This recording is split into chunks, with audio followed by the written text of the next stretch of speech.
Shout out to Corinne, who's heard this poem about to raise like 12 times. But she tells me she loves it, so I'm gonna read it. It's called My Furrowed Brow, and I wrote this about a year after Hamas blatantly attacked Israel. And now that it's been almost 3 years, I think it's still topical. So I'm gonna read it for you guys tonight. Woo! When I think of the Jewish homeland these days, counting down the anniversary of this most recent war, my only certainty is this furrowed brow at the playground machinations of warring men. If he does this, then I'll do this, but they are my friends. So my enemy must be the one hanging upside down, exposing his soft underbelly, guts spilling out, while I keep my mouth shut, frown lines of concern, parallel, never touching. The life I lead safely in America, a passing goy. And the Israeli one I passed on, the one the West Bank checkpoint soldiers left alone on a bus bound for Tel Aviv 2018, while they inspect passengers' papers, their shoulder-slung guns scrape the threadbare, scratchy, empty seats, blue wool moquette, tea-green fatigues, ink-dipped desert night through glass. I look away. They pass me over, and the question of apartheid threads my brows together. Part 2. I call my Sumerian auntie before Shabbos, her news 8 hours ahead, because I missed the smell of her sweat in a hug I haven't had since December, and the December before, when she flew in for my mother's cancer treatments. She tells me that she's cooked 3 meals ahead of time for the day of rest, updates me on the cousins and their litters. This one moved into a bigger house with their 5, they're trying for more. That one bought their newborn son from a Kohen in an ancient redemptive rite. She jokes that the left-wing nutjobs have taken over her grandson's army unit, that he's relieved to be back in yeshiva, back with his wife, not questioning law or Bibi or war crimes. They are 21, and my boyfriend of a year and I are childless, nearing geriatric status if we even wanted to try. She is a great-grandmother at 76. She went forth to the land and multiplied, vowed to repopulate the Jewish world. My brow contracts in time, a cervix ripening. The forbidden fruit was a fig, or maybe an apple, a pomegranate. On Harimon Street, the cars sit silently on Friday nights, and I wonder when Israel's crash is coming, or if they're insulated. Laws upheld, traditions frozen, then passed down like fear, like headlight deer. My hands start buzzing. My auntie frets about the holiday coming up. Her freezers, plural, are overfull. It would be funny, or a little sick, if not for the Great Depression, the Russian pogroms, the cycle of colonizers experiencing eminent domain. Her husband, my uncle, was raised in a refugee camp in Germany 2 years after the war. Now he carries a gun and beats grooves into the wadi that surrounds their settlement, guarding the edge of desert yellow irrigated sand. 3. I know well Israel's propaganda machine. Like you would if you were born out of death and a socialist ideal.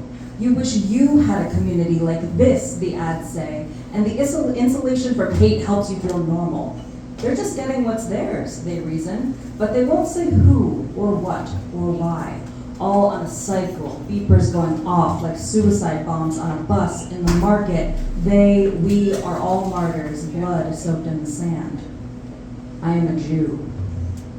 Did you feel the frisson of fear when I said that phrase out loud? Before light, I chose my birth into this specific life, or God did, and I choose it every day. Am I a true Zionist if I never made Aliyah, safe here in the land of the free, wondering if in the 1920s when the UK took pity on the wretched Jews, those goblin-fingered money counters, by gifting them a spit of land, their collective memory cultivated into this, a mitzvah, a benediction, 100 years later, they should have just made non-Jew citizens, despite evolving cultural context and the evolution of just.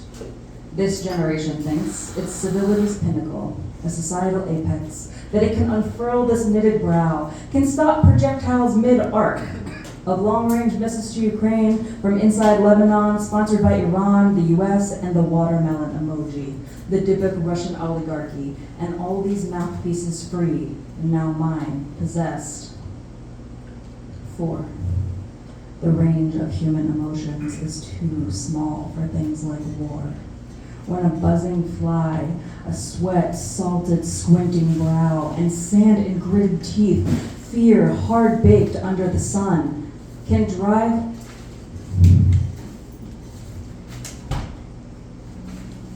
fear hard-baked under the sun, can set us into the same kind of murderous rage. 40,000 dead. You couldn't even count that high if you tried. The same number of termites an anteater kills in a day, with one significant difference. This is Jewish guilt, like Irish guilt, like Catholic guilt, like Greek curly-haired mother with a wooden spoon guilt, like the daughter of a narcissist guilt, like the granddaughter of a lottery winner guilt, like she came over on a boat alone because the rest of Hungary died, and she got the winning ticket. A Brooklyn foster home sweatshop and marriage to a New Jersey Jew. That type of guilt. The kind that's cyclical, spiritual, and seeps into your bones. A grisly chill from a sweat-stained nightmare and a timer that keeps going off. Everyone, my Friday night chicken is ready, so let's eat and pray for magnificence, the glory of God and his prophet Elijah, the angel of death, passing lamb's blood on the door. 5. In America, under peacetime, we are hostages of Zionism. This mangled brow. I just want to hug my mother, who always told me never to say out loud that I'm a Jew. 6. Are you working towards the collective's liberation? Are you embodying tikkun olam, the piecing together of a fragmented world comprised of broken glass? Kristallnacht, Germany, 1938, Berlin. The fallacy to fix the thing that's broken. Well, after you broke it, rather than creating something new in his image. What are you making? I don't know anymore. My eyebrows are skelly with the stress. The good book says, next year in Jerusalem. I bow my head in reverence to the words, where no one can see my furrowed brow.